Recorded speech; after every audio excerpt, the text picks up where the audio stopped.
नमस्कार, मैं हूं रविंद्र जैन और आप देखना शुरू कर चुके हैं सबकी खबर। लोकसभा चुनाव का अब चौथा चरण पूरा हो चुका है और हम पांचवें चरण की ओर बढ़ रहे हैं।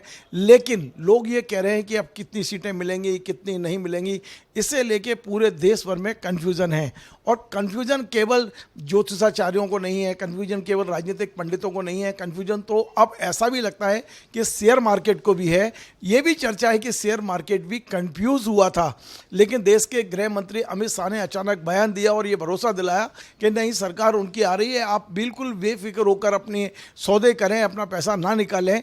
आज हमारे साथ में भोपाल के नहीं, मध्य प्रदेश के जाने माने शेयर ब्रोकर कल्पतरु मल्टीप्लायर के एमडी आदित्य मनिया जी, हम उनसे समझते हैं कि क्या वाकई जो शेयर बाजार में जो एक बीच में एक झटका आया था और ये कहा जा रहा था कि बहुत कन्फ्यूजन है इस लोकसभा चुनाव को लेकर, वो कन्फ्यूजन आज भी है या ये कन्फ्यूजन दूर हो गया है? आदित्य जी, आपका बहुत बहुत स्वागत है सबकी खबर में। क्या क्या स्थिति है? लोग बड़े कन्फ्यूज हैं इस इलेक्शन को लेके। एक और पहली बार हम ये देख रहे हैं 40 साल के इतिहास में जब राजनीतिक पंडित भी कन्फ्यूज्ड हैं। चुनाव में कोई जोश नहीं है, कोई उत्साह नहीं है, कोई मुद्दे नहीं है, चुनाव जैसा माहौल भी नहीं है पूरे देश में। हमने देखा कि पिछले दिनों एकदम से शेयर बाजार में भी कन्फ्यूजन दिखाई दिया और मार्केट अप डाउन होने लगा। तो अब गृह मंत्री अमित शाह जी को सामने आना पड़ा और भरोसा दिलाना पड़ा निवेशकों को कि नहीं, आप भरोसा रखिए, सरकार मोदी जी की आ रही है। आप क्या कहते हैं कि आज की तारीख में शेयर बाजार और लोकसभा चुनाव क्या तारतम्य है? देखिए रविंद्र भाई साहब, अर्थव्यवस्था का और शेयर बाजार का चोली दामन का साथ है और केंद्र सरकार की जो सरकार रहती है उसके सारे नियम, उनकी वेब्स, उनकी तबीयत खराब होने लगा कि उनकी नीतियों के ऊपर बाजार चलता है। हमारे यहाँ विदेशी निवेश और घरेलू निवेश आता है। जैसे ही चुनाव डिक्लेयर हुए और चुनाव के बाद दलाल स्ट्रीट में ये बात तय हुई कि किसकी सरकार आ रही है, विदेशी निवेश संस्थान और भारतीय निवेशकों ने माना कि इनकी सरकार बन रही है। उस समय तक ऐसा लग रहा था कि इनकी सरकार बन रही है, सीटों का गणित नहीं था। लेकिन जैसे ही विपक्षी पार्टियां आपस में उनके तारतम्य बिगड़े, सरकार को कुछ तो समझ में आ गया, लेकिन दलाल स्ट्रीट को समझ में आ गया कि बहुमत में केंद्र की मोदी सरकार आ गई। दरअसल उसके बाद जो मोदी सरकार की कुछ पॉलिसियां थी, जो अंतरिम बजट आया जिस तरीके से, उस तरीके से हर आदमी को ये लगने लगा कि ये 350 के पार निकल जाएंगे। इसके बाद बाजार ने रन लेना चालू किया, नॉर्थवर्ड बाजार चला, लगातार बाजार चढ़ा। पहले चरण का जो मतदान हुआ उसमें जिस तरीके से कम प्रतिशत में मतदान हुआ, उस समय गणित गड़बड़ा गए और मैंने दलाल स्ट्रीट तो गड़बड़ाई, बाकी के लोग पंडित भी गड़बड़ा गए। जब एक एनालिसिस किया गया कि लगभग 300 के ऊपर बीजेपी सरकार आ सकती, 400 की बात दमोगे। उसके बाद फिर पुनः जिस तरीके से मोदी जी ने और उनकी जो कमेटी, जो उनकी कार्यकारिणी है, जो केंद्रीय समिति है, जिस तरीके से प्रचार किए, जिस तरीके से एनालिस्ट हर राज्य में पहुंचे, बिजनेस एनालिस्ट बड़े बड़े मार्केट में उतरे, तो ऐसा लगा कि 350 और 370 के ऊपर सीटें आ रही हैं। हालिया परसों की बात है कि माननीय गृह मंत्री श्री अमित शाह जी ने तो कुछ दिन एक बड़ा डिप आया था और ये बात जोरदार तरीके से होने लगी कि मोदी सरकार जो बहुमत में आएगी, लेकिन 350 350 की भी। तो माननीय अमित शाह जी जो कि पुराने शेयर ब्रोकर हैं और माननीय विदेश मंत्री एस जयशंकर जी ने, इन्होंने दोनों ने स्पष्ट रूप से कहा कि भारतीय अर्थव्यवस्था में कहीं, और यही कारण था कि उस दिन जो 800 पॉइंट बाजार टूटा था, बाजार ने 800 पॉइंट की रिकवरी ली और बाजार 200 पॉइंट ऊपर बंद हुआ। उस दिन के बाद से एक नया हाई जो कि 10 अप्रैल को बनाया, 75,200 के ऊपर सेंसेक्स ने और 22,775 निफ्टी ने बनाया। ये बेंचमार्क नया बन गया, ये रेजिस्टेंस इतना तगड़ा बना है। हाँ, उसके बाद जो नॉर्मल बाजार की एक्सपायरी डेट होती हैं, कुछ रिजल्ट आए, उनके पीछे निश्चित तौर पर बाजार ने थोड़ा रिएक्शन दिया, तो बाजार 2-3 दिन से कम है। लेकिन भारतीय निवेशक लगातार 4-4, 5-5 हज़ार करोड़ रुपए की खरीदारी रोज कर रहे हैं। एक बात मैं आपकी खबर के माध्यम से आम जनता को बताना चाहता हूं कि पिछले 1 महीने से लगातार विदेशी संस्थागत निवेशक बाजार में बेचवाल बने हुए, क्योंकि उनके पास बहुत नीचे भाव का माल था, उन्होंने प्रॉफिट बुक करे, क्योंकि अमेरिका में ब्याज दरें जो है वापस कम होने की बात चली। तो जब भी ऐसी बात आती है तो सोने के दाम बढ़ जाते हैं, बाजार में मुनाफा वसूली होती है। आज की तारीख में पूरी दलाल स्ट्रीट, पूरे छोटे बड़े निवेशक, खासतौर से म्यूचुअल फंड निवेशक इस बात पर पूर्णतः पक्के भरोसे के साथ बने हुए हैं कि भारतीय जनता पार्टी की अकेली जो उनकी एनडीए सरकार के साथ है, वो लोग 350 से 370 के ऊपर सीट ला रहे हैं। मैं 400 की बात नहीं। आपका ये दावा है और आपका व्यक्तिगत दावा नहीं है, बल्कि आप पूरे दलालों की ओर से जो भी आप संपर्क में हैं, आप लोगों को ये भरोसा है कि अब जो बाजार का रुख है वो रुख इस आधार पर है कि भारतीय जनता पार्टी को 350 से 370 सीटें मिलने की पूरी संभावना है। ये मेरा दावा भी है और दलाल स्ट्रीट का कहना भी है, और इसके इंडिकेशन आपको बाजार के ग्राफ से मिल जाएंगे। आप देखेंगे कि 500 दिन का डीएम है, 200 दिन का डीएम है, 50 दिन का डीएम है, मार्केट नहीं तोड़ पा रहा। यानी बाजार में फौरी तौर पर देखिए एक छोटा सा दर्शक जो बहुत ज़्यादा शेयर को नहीं जानते हैं, लेकिन उनकी ओर से एक छोटा सा सवाल ये जरूर बनता है कि एक और बाजार डूब रहा था, अचानक इतना भरोसा केवल अमित शाह जी और जयशंकर जी के बयान पर?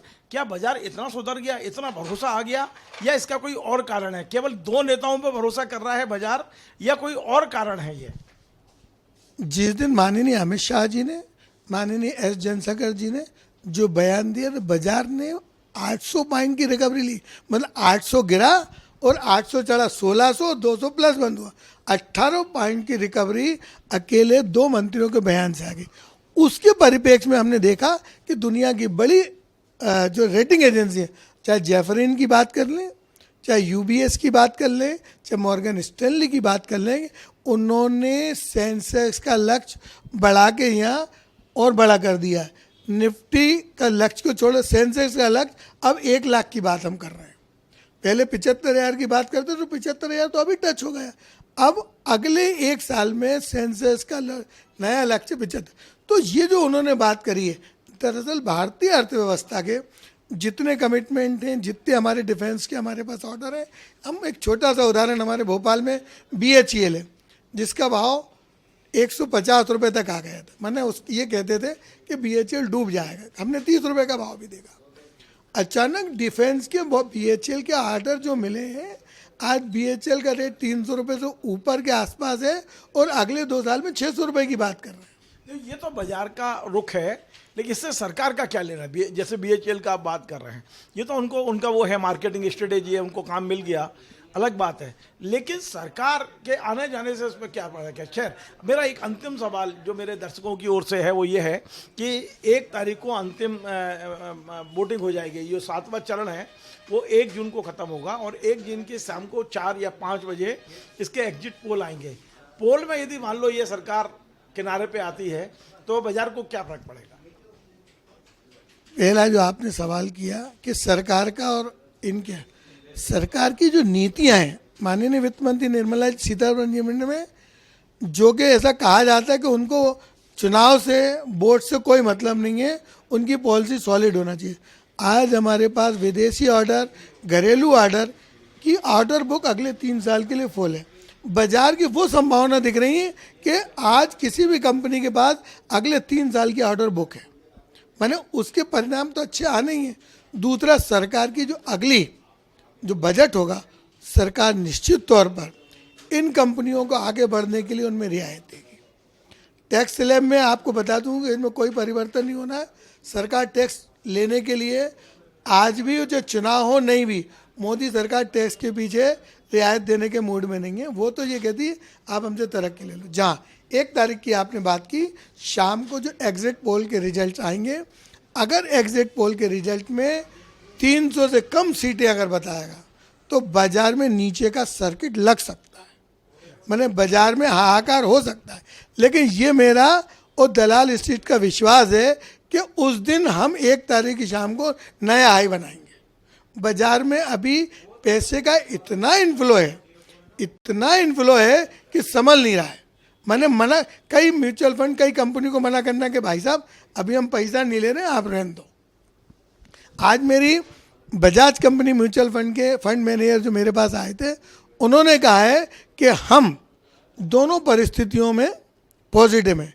अगरचे डिप आता है तो हम कैश पे बैठे हुए हैं, अगरचे डिप नहीं आता है तो बाजार 75,000 से नया रन लेगा तो हम उस वक्त पूरा कैश पे इन्वेस्ट। आप सोचिए, बजाज जैसी कंपनी आज की तारीख में इन्वेस्ट करने के बाद एक बड़ा कैश लेके बैठी दोनों तरीके से, कि अगर डिप आता है तो पूरा पैसा झोंक देंगे और बाजार रन करता है तो भी पैसा पूरा झोंक देंगे। घरेलू निवेशक, हमारे भारतीय जो निवेशक हैं, जो म्यूचुअल फंड के आगे, आप सोचिए एक एक दिन में 5-5 हज़ार करोड़ की खरीदारी कर रहे हैं, तो बाजार संभावना अच्छी हैं। और दूसरा, हम आप लोगों के माध्यम से, स्वयं आपके टीवी के माध्यम से जब सुनते हैं कि बाजार में कोई कॉम्पिटिटर नहीं है, कॉम्पिटिटर नहीं है तो छोटी बड़ी जीत तो होगी, लेकिन जहाँ तक बहुमत के सवाल है, जब बहुमत आएगा, वो दरअसल विपक्ष की बात केवल दो ही रोने हैं, एक तो मोदी जी रोना है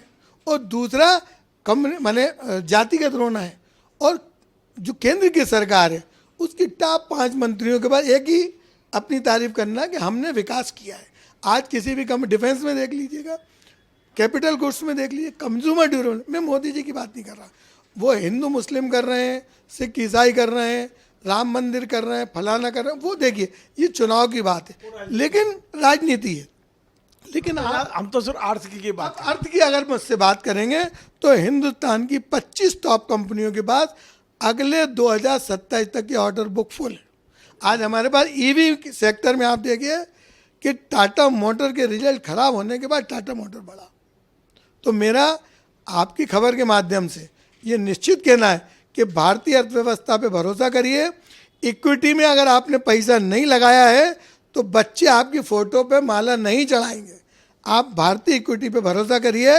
146 करोड़ जनता खाएगी, पिएगी, पहनेगी, खर्चा करेगी, उस पर भरोसा करिए। दुनिया में हम अगले 5 साल में राज करेंगे। बहुत बहुत धन्यवाद। तो आपने सुना कितना स्पष्टता के साथ आदित्य मनिया जी, जो कल्पतरू मल्टीप्लायर भोपाल में, क्या पूरे मध्य प्रदेश में बहुत बड़े शेयर ब्रोकर हैं, और इनकी जो जानकारियां हैं उसके आधार पर भी काफ़ी लोग अपने निवेश करने की प्लानिंग बनाते हैं। ये एक सलाहकार के रूप में पूरे मध्य प्रदेश में इस समय टॉप पे चल रहे हैं। और आज उन्होंने बड़ा साफ कहा है कि बिल्कुल बेफिक्र हो जाइए, सरकार तो मोदी जी की आ रही है। यानी कि आज बड़ा साफ साफ कहा है, आएगा तो मोदी ही। आपको हमारा कार्यक्रम पसंद आए, आप इसे शेयर करें, लाइक करें, कमेंट करें, और आपसे बार बार निवेदन है हमारे इस चैनल को सब्सक्राइब अवश्य करें। धन्यवाद।